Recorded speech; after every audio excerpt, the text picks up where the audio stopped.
في حاجة بتستفزني جدا وحابب ان انا اعلق عليها بالنسبة للناس اللي بتطالب بالمقاطعة. دلوقتي انا واحد مش مؤمن بالمقاطعة ومش عامل مقاطعة. معلش، مش مين انت عشان خاطر تتهمني انا بان انا مش مؤمن بالقضية الفلسطينية؟ انت تطلع مين؟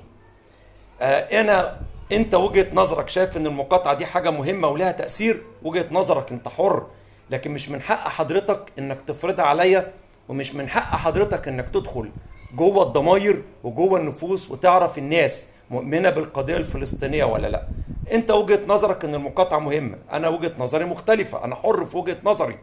انا شايف ان المقاطعة دي ملهاش اي 30 لازمة، لان الشركات والمصانع وسلسلة المطاعم اللي موجودة كلها عمالة مصرية وموظفين مصريين وإدارة مصرية. لو الدولة عايزة تعمل مقاطعة والله الدولة تقفل الكلام ده كله، ومش مطلوب من الناس دي انها تسيب اشغالها ولقمة عيشها عشان خاطر تثبت لحضرتك وانت مش ذات صفة اصلا انها مؤمنة بالقضية الفلسطينية. من الاخر القضية الفلسطينية هتحل على يد المهدي المنتظر، ودي مذكورة في الدين.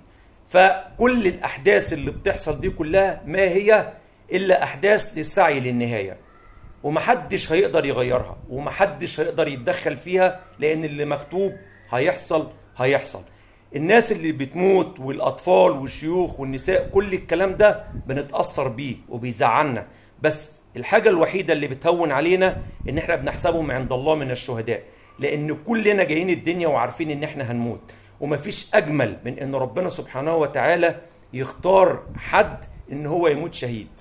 فياريت محدش يزايد على حد في موضوع القضية الفلسطينية، وكل واحد ينشغل بشأنه. اللي شايف ان المقاطعة مهمة انت حر، وجهة نظرك. اللي شايف انها مش مهمة برضه هو حر، ودي وجهة نظره، وياريت محدش يزايد على حد. شكرا.